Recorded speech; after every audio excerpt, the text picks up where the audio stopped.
Assalamualaikum warahmatullahi wabarakatuh. Oke, baik. Di video ketiga ini ya, tentang Telkom, tentang Telkom ya, saya akan bahas tentang bagaimana trading plan-nya saya. Nah, untuk mendesain trading plan-nya saya itu saya menggunakan mekanisme seperti ini.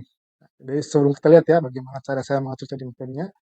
Nah ini teman-teman tuh perhatikan yang level ini. Ini ada level beli satu, beli dua, beli tiga. Jadi saya biasanya tuh saya pakai tiga atau empat nanti terserah saya. Cuma di sini saya akan contohkan tuh tiga level beli. Kalau saya sih biasanya antara tiga atau empat level beli yang saya akan gunakan. Nah, tiga paling banyak. Nah ini akan ada harga-harga yang saya setting itu. Jadi nanti kenapa ini angka-angka ini dari mana? Nanti kita akan bahas setelah ini gitu ya. Nah untuk alokasi pembelian nah, itu biasanya harus teman-teman tuh harus mengatur dua hal.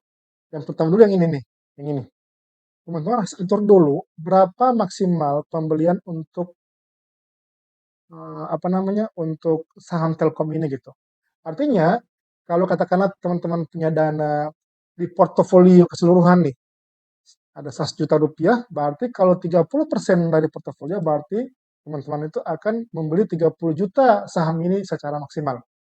Ingat ya, secara maksimal. Tidak all in di satu level harga, tapi secara total 30 juta rupiah. Nah, nanti itu yang kemudian dibagikan ke dalam harga-harga ini, ke ketiga level beli ini. Itu yang pertama. Jadi tentukan dulu berapa maksimal share saham Telkom ini di dalam portofolio. Nah, kalau untuk saya pribadi, untuk saham kelas Telkom ini bisa sampai 30% dari saham dari total portofolio saya gitu. Yang kedua adalah setelah saya menentukan berapa total alokasi portofolio saya akan membagi yang 30% ini ke dalam tiga level harga ini. Nah, itu banyak macam yang saya pakai. Ada yang 10, 20, apa 10, 2, 10, 30, 60, ada yang 20, 20, 60, ada yang 30, 30, 40. Nah, kalau saya pribadi untuk saham Telkom ini untuk Java ya. Saya menggunakan yang versi yang tadi, yang 10, 20 dan 60. Nah, saya menggunakan level itu untuk Telkom. Kenapa ya? Karena ya saya sudah cukup belajar lama di Telkom ini, sudah cukup sering bolak-balik di Telkom. Jadi saya yakin tidak akan apa namanya? uh, tidak akan apa namanya itu ya? Kalau istilah itu tidak akan menghatirkan lagi, tidak begitu menghatirkan untuk bisa seperti itu. Tapi kalau misalkan teman-teman takut kehilangan momentum, kita bisa menggunakan metode 20, 24, ya 20, 20, 60. Nah, nanti tinggal terserah teman-teman atur ya, teman-teman atur sesuai dengan masing-masing. Nah, uh, perbedaannya, kenapa perbedaannya level beli yang tadi yang 10, 20, 60, 30, 30, 40 itu adalah nantinya adalah di total risk yang muncul. Ini, total risk yang muncul secara portofolio. Contoh nih, misalkan ya, saya lihat di sini katakanlah saya bagi 20, 20, 60. Anggap saja teman-teman nih mau cut loss, ini semuanya terpenuhi nih, tiba-tiba tahun minggu depan saham Telkom turun terus sampai terpenuhi semuanya, ini terisi semua dana sudah terpakai di sini, dan tiba-tiba Anda mau cut loss, saya butuh uang nih untuk lebaran, saya mau cut loss di 3.000, maka resiko yang akan muncul, kalaupun ini semua di clear cut loss, hanya akan sebesar 2,4% portofolio. Itu maksud saya gitu. Jadi meskipun kita beli 30% porto, tapi kita cut loss-nya di sini, ya, di levelnya 20%. Tapi kalau teman-teman menggunakan alokasi seperti ini, 10-20 katakanlah, 10-20, kemudian 70, ini mana maaf ya, ini akan lebih rendah lagi, hanya 2,04% portofolio. Gitu ya. Kalau misalkan teman-teman ingin mengganti lagi misalkan 20, 20, 60, atau misalkan tadi berapa?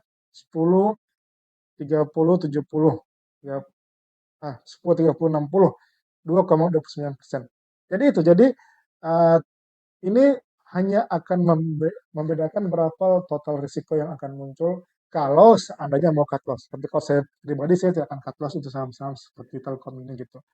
Karena saya pun pernah floating banyak di waktu COVID ya, tapi tidak saya cut loss dan justru malah berbalik profit. Itu ya. Gitu. Jadi tentukan dulu berapa total persen yang mau dialokasikan, kemudian tentukan berapa level pembagian yang Anda mau beli. Kalau saya 3 untuk Telkom, nah nanti yang 30 tadi itu Anda bagi di di sini gitu, di apa di angka-angka ini. Gitu. Kemudian berapa target harganya? Ini pun saya sudah isi di sini. Nanti juga saya akan share kenapa saya segitu, apakah angkanya dari filin atau bagaimana, saya akan coba share lagi setelah ini. Nah, sehingga nantinya di sini saya maksud tuh swing itu di sini, swing di harga, bukan swing di saham. Misalkan nih Anda beli di saham di harga 3.620. Ya, saya kan udah down tuh waktu hari Rabu kemarin gitu down. Dan dia kemudian tuh turun lagi ke level 3.410. Saya nawar cuman ini belum dapat ya. Karena kemarin dia nggak dapat di sini. Jadi saya belum terisi nih yang ini. Saya belum terisi yang yang yang level 2 ini saya belum terisi. Jadi makanya saya untuk minggu depan saya akan di sini di 3.410 dengan total alokasi 30% dari total alokasi portofolio saya gitu.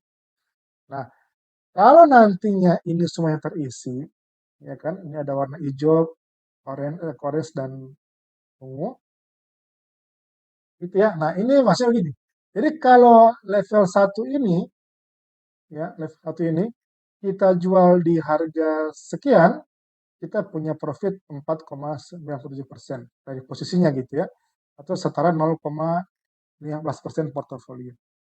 Kalau seandainya teman-teman berhasil mengisi dua level harga ini, ya, maka kalau teman-teman mau clear posisi semuanya di level 3.800, maka teman-teman untuk yang hijau profitnya sekian, yang kuning profitnya sekian. Gitu ya. Itu maksudnya. Nah, sehingganya saya pribadi itu tidak banyak pilihan saham sebenarnya gitu. Cukup saham-saham yang saya kenal, saya akan masuk, tapi dia secara seperti ini, sistem layer. Sistem layer. Jadi kalau misalkan mau beli 4 layer, baru 2 layer terisi dan dia pullback, ya saya jual. Gitu. Nanti saya akan ubah lagi, saya akan ubah lagi level belinya gitu. Gitu. Nanti kita akan coba lihat gitu di video lain. Kita fokus di Telkom dulu gitu. Nah, seperti itu cara saya mengatur trading plan saya. Sehingga dengan cara begini, saya bisa memperoleh dua manfaat sekaligus. Yang pertama adalah terukur risiko saya, yang kemudian masih ada apa namanya cash saya, karena kan tidak sekaligus all in kan ya, tapi dia secara bertahap. Sehingga nantinya kalau misalkan nanti tiba-tiba dia sideways lama, jangan paksakan di situ, jangan paksakan untuk beli paksa, jangan. Saya tetap disiplin pada trading plan saya gitu. Gitu. Nah, nantinya kalau misalkan nanti kita butuh uang, ya kita nggak khawatir meskipun dalam kondisi floating loss. Katakan nih kayak sekarang kan saya kan floating loss itu di Telkom. Saya nggak khawatir karena saya masih punya cash yang saya bisa pakai untuk keperluan tiba-tiba. Nah, itu kenapa pentingnya kita mengatur money management gitu.